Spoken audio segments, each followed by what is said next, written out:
This video is on reaction kinetics. This means that we're going to be looking at how fast reactions occur. Looking at the image below, if we consider this reaction, two molecules need to come at each other at high speeds, the collision occurs, this energy allows the bonds to break and the new bonds to form, creating the products. In order for a reaction to occur, three things must happen. Particles must collide. These particles must have the proper orientation when they collide. Collisions must have enough energy for a reaction to occur.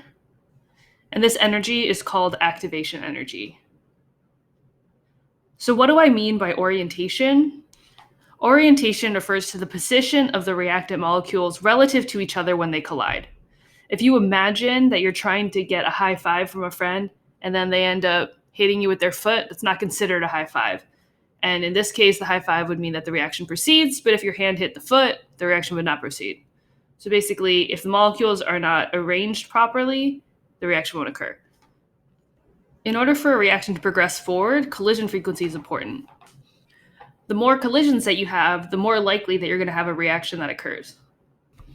If we increase the concentration, the brackets around the C indicate concentration, then there are more particles colliding, which means that there's a faster reaction.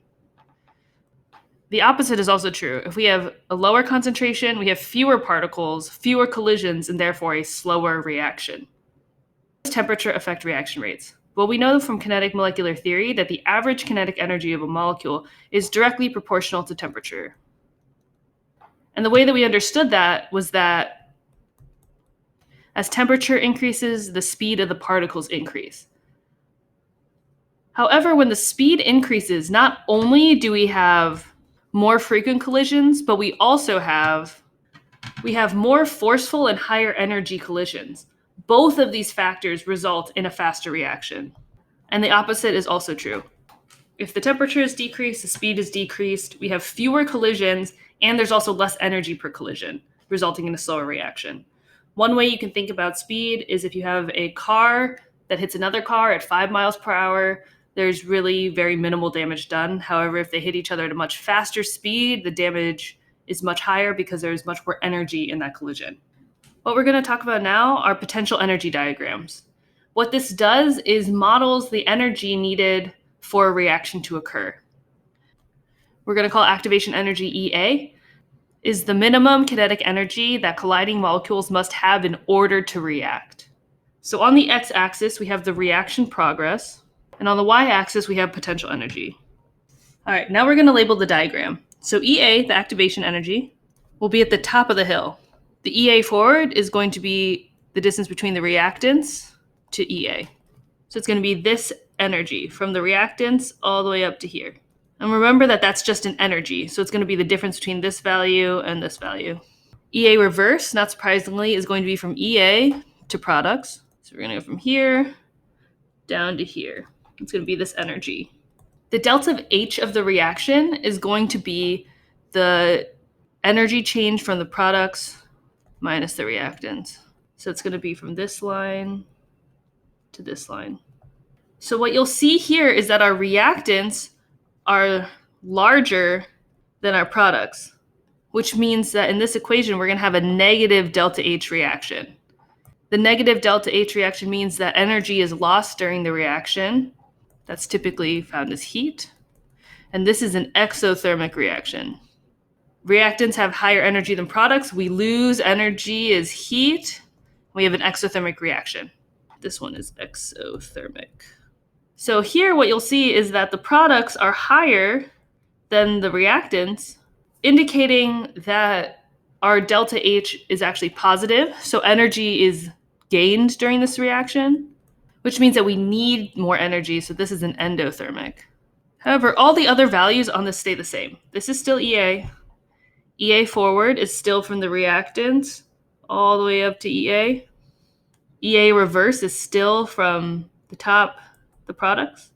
And then our delta H is still the difference between the products and the reactants. If you have a collision that possesses an energy greater than the activation energy, so that means you're somewhere up here, that means that the reaction will occur. However, if your energy is lower than the activation energy, the reaction will not occur. And so what that means is that a large activation energy is a slow reaction because it is hard to have enough energy in your collision to react. A small activation energy would mean a very fast reaction. And this is because many collisions will have enough energy to react. I want you to pause and try these two problems. What you'll be doing is drawing a potential energy diagram and then labeling where these parts are. So it's just good practice. Just to get you started on the first one, you're considering an exothermic reaction. So what you can really do is just freehand a curve for an exothermic reaction, where you know that the reactants are higher than the products. What you'll notice that the potential energy of the reactants is just basically from 0 to this energy line. So it's just whatever that value is. And so I have it marked in this long blue line. Same thing applies for potential energy. It's just the value of it on the graph. What you'll find below here is a kinetics recap. I just want to go over this really fast. So for concentration, higher concentration, more collisions, faster reaction. Opposite is also true. Temperature increases, collisions increased, there's more energy per collision, we have a faster reaction overall. Same is true of the opposite. For surface area, you may remember this from the video that we watched in Chem 1. If you have a large surface area, which means very small particle size, you have more access for collisions and a faster reaction. However, if you have a small surface area, like a giant chunk of something, you have less access to the actual molecules on that compound, and then you have a slower reaction. Right, so a catalyst speeds up a reaction by lowering the activation energy. So what you'll see in this graph here is you have the normal activation energy in red, and in green you have what happens when you have a catalyst. The energy needed decreases by this amount. Usually this helps the reaction progress forward by adapting the orientation of the molecules to make sure that they align properly.